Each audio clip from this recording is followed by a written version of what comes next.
Hello everyone, Gary Raze here with Eugene Spotlights. And remember, Eugene Spotlights tries to find the great businesses and volunteer groups around the Lane County or Eugene area. And today I have the pleasure of talking with Denise Thomas, and she is with Healthy Moves, as you can see on her lapel. Healthy Moves, that sounds kind of exciting. What's Healthy Moves? Healthy Moves is exciting. And I first want to say thank you for giving me the opportunity to share information about Healthy Moves. We really welcome it. Thank you. Yeah. Healthy Moves is a nonprofit, not-for-profit that hires trainers, people who have experience in working with kids in physical education.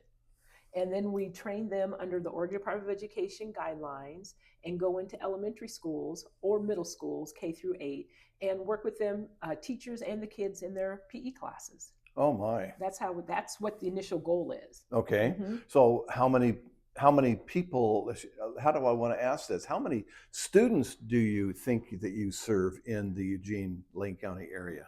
Healthy Moves started in 2011. Okay. And we're into our 13th year. Oh my. And we actually just did our numbers. We've served over 23,000 kids during that time period. That's amazing. 23,000 students that probably would have struggled in their physical education classes had you not had people to come help them. Is that am I reading that correctly? You're reading correctly. And dig a little deeper. Healthy Moves, my background is in athletics.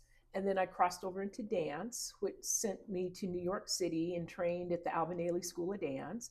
And then doing the, dance career when you move to a city. And then found myself getting involved in fitness, aerobics. I'll date myself. Okay, sure, aerobics. Sure. And then by getting into that, had some those right opportunities, right time opportunity moments that you get in the city.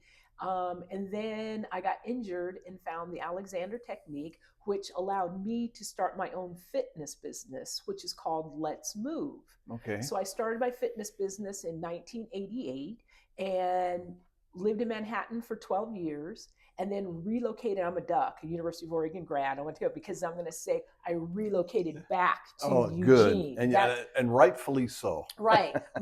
So relocated back and started getting myself involved in the community, conditioning alignment coach out at Marist High School for 10 years, taught at Northwest Christian, which is now Bushnell, yoga and aerobics, and then started to figure out how to keep in contact with my clients on the East Coast. And about 2008, the Obamas came along, and Mrs. Obama was talking about fitness, nutrition for kids. And lo and behold, she took my Let's Move business name. Lawyer at the time said, well, you never trademarked it back in 1988. And I was kind of like, oh. But then the gentleman I was working with on this project said, well, let's see what's going on in our community. And lo and behold, found out there were no full-time PE teachers in our elementary schools. Classroom teachers were having to teach the PE classes, and I just thought that was appalling. Reached out to some superintendents in our community, Colt Gill at the time, and George Russell, Dr. Russell at the time, and was thought, hey, you could do this as a volunteer thing because we have artists that come into the schools, artists in residence. Yes. And it was great because the idea came up, trainer in residence. So I tell that pre-story to know how Healthy Moves started. So we started forming ourselves, not for profit and all that kind of things, but didn't want to pull my personal business into it. So we created Healthy Moves. Healthy Moves, hire trainers, people experienced in dance, sports, conditioning, martial arts, juggling, yoga. How can we create a platform, an organization that allows kids to get back to understanding what PE, and I'm old school, President Fitness testing. Oh, yes. We partnered with Oregon Research Institute and we're able to do some testing. So that's really how Healthy Moves started. So that's amazing story. And of course, I'm a former teacher, and I remember those days when PE was taught by the classroom teacher, of which was taught at a level of the classroom teacher's expertise. Correct. And of course, one thing does not serve all. Right, tag's not PE. No, so that's Mhm. amazing. So that's why I tell that story, my history that leads into how Healthy Moves was started. So how many volunteers do you think that you have working with you now? Well, we've been fortunate that now we're able to write grants, we Okay, have donations, we have business support. So now we actually pay our trainers good. and people who are trained, who have certifications. We have some part-time teachers that work with us. So now we're paying. So there's no more volunteers that are going into the PE classes. They are people who are paid. That's what I was hoping for, because this community does a lot of support for a lot of good programs. And I'm so glad that your program is involved so that you gain those types of funds from the community as well as your grants. I know you have to write grants. Yes. I know that story. Everybody's out there trying to help the community, Mm-hmm. and I don't want to get political here, but it's too bad that we have to fight for every nickel, Isn't it? to serve our own community in comparison to where all our tax dollars go. But that's not a political statement. No, That was but I'm just right with you. that's a personal. Yeah. But it's But just let's take care of our exciting. kids. Oh, absolutely. Mhm. And our community, because Mhm. there's elderly that also need those types of support as well as they age. So the students or the children, are they able to transfer their abilities once they leave the school system? That's a tough question. That's a great point, because about 4 years into Healthy Moves, I started to realize, because in schools, as you know, they are training kids, having kids work on computers.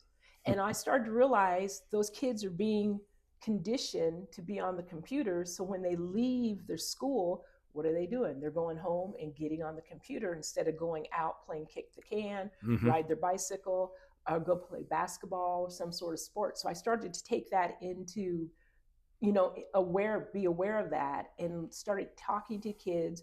Hey, when you go home, before you get on your computer, maybe go find a neighborhood buddy and go do an activity before you jump on the computer. If you could talk them into doing just 30 minutes after school prior to going on to the games and the computers and all of that, if they got trained, of course they got to buy into it, but you can imagine how that would be so helpful to all those students should they do that. Correct. Yeah. And we try to engage. Take this activity, take it home, involve your little sister, your big sister, your parents. And we do a lot in the community. So we really, when we set up, like this weekend is a Springfield block party.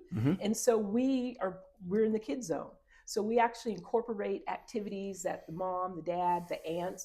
It's great getting pictures, photography, or video of grandma doing hula hoop with their Yes. second grader, or pull out the standing broad jump mat, and getting parents that were active in college or in high school, and say, hey, let's do this activity. You can do this with your child. That is so important.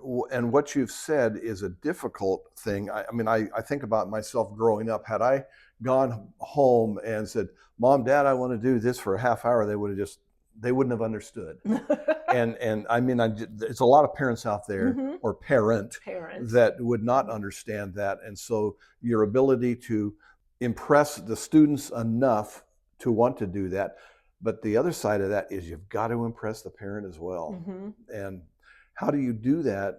Do you make personal phone calls to them, or do you just invite them? Well, we're fortunate that schools will invite us to Parents' Night, or Yes. create activities that involve Perfect. the parents. We've done yoga, we've done physical activities where we pull out the jump ropes, the hula hoops, pull out things that parents have done, or pull out something like we have juggling sticks. And it'd be surprised at how many parents know how to use the juggling sticks. And then we'll start to show their child, and they'll step in and like, no, you do it like this and do it like this. So we try to get involved in the community and let people know that we're involved in the schools, but we want family activities. That's perfect. I got bad news for you.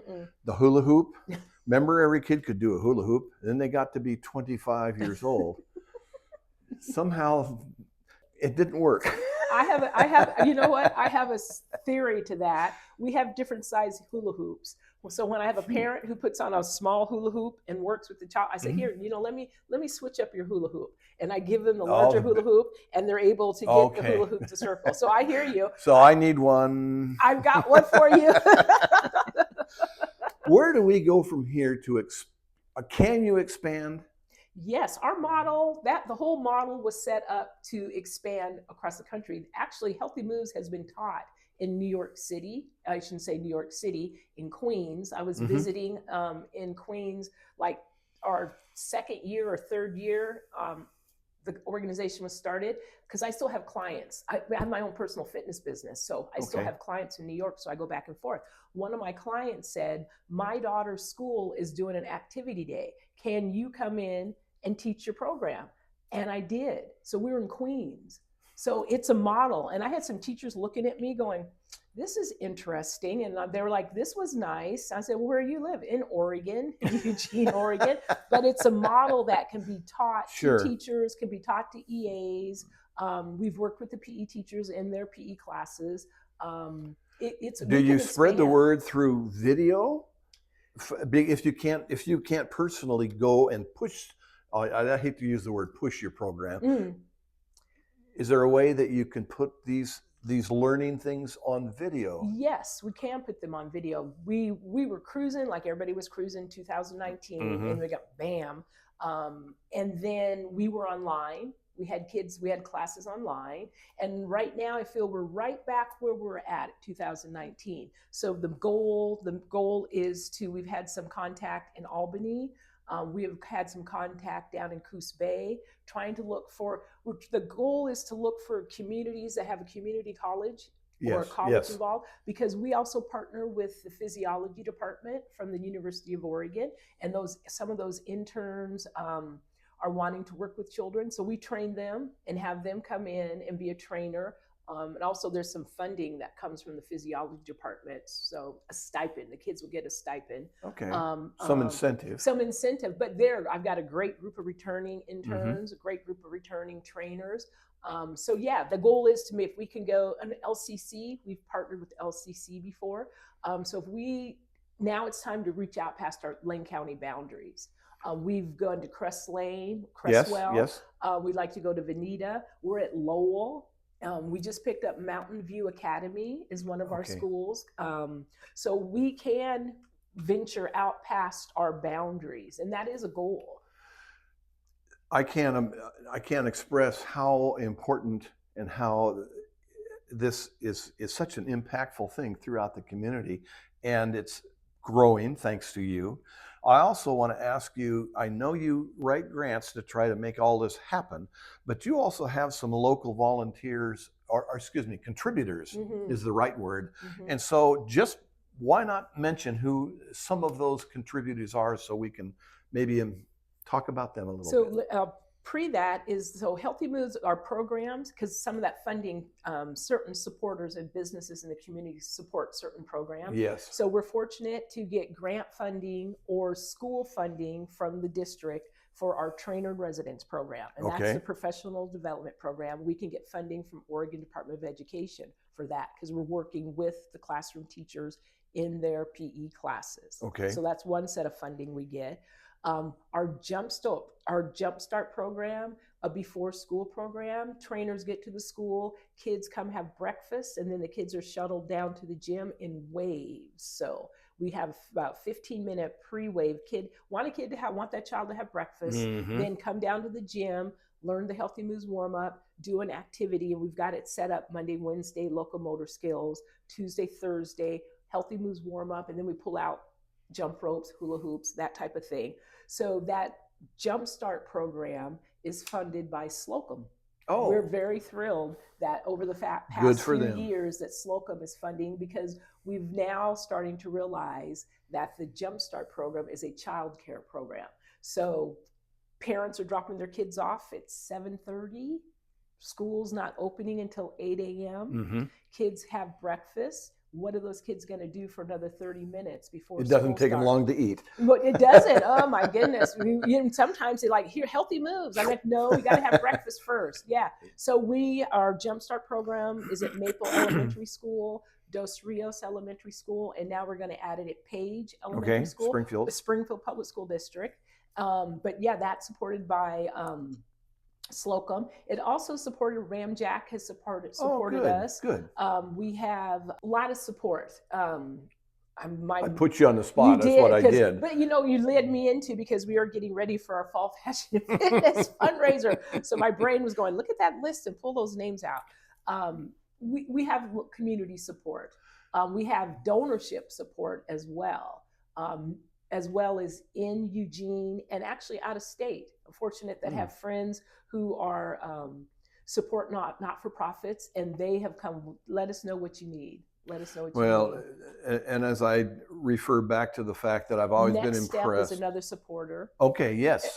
Evans Hotel is another supporter. What is it? Evans Hotel. Okay, okay. Is another supporter. Yes. And that comes back to the fact that about our communities here has done such a wonderful job, and there's such a need. Every little group is asking for things, and it's amazing that we still have the ability to contribute. And I would be amiss to not mention our good friends that used to own Guarantee Chevrolet. Those folks are huge. You got to say it 3 times because they have guarantee. Well, Shannon Niels, they Yes. sold it. Yes. But Shannon, I would be heart-stroking not to mention his name. He's a huge supporter of Healthy Moves. I'm glad to hear that. And just a lovely, humble human being. Yeah. Wow. Yeah. Give those South Eugene grads a little shout out. Well, I taught in the North area. Oh, there. So anyhow. Well, Denise, thank you so much. You really explained the programs well, and you're very articulate, and you're on a mission, and you're going to be successful. Well, I'm loving it. And if I could just give a shout out that our fall fashion and fitness fundraiser, our annual fundraiser, is coming up Friday, November 8th. And we are going to be at Mac Court, not Matthew Knight Arena. We're going to be at Mac Court. Okay. And we're going to be on the ground floor. And we have our silent auction and our raffle. And people love our dessert auction. And Storm Kennedy is our MC. Good. She's wonderful. And she's great. And she loves to do heads and tails. And we do a kids' little fashion show. And then we show the activities that we do in the classroom, in the PE classes. So I just want to give a shout out. So saying that, there's people out here that are going to watch this video and say, I want to help contribute. So the obvious question, how do they get a hold of you? You can, Denise at hm4kids.org, and that's HM the number 4 kids.org, or go to our website, hm4kids.org, and there's a donation page. Good. And we'll have that on our Eugene Spotlights program as well, where it'll show that information. So they're terrific. Denise, thank you. Oh, you were thank wonderful. you. And nice meeting you. Again, Gary Raze, Eugene Spotlights. Until next time, you take care.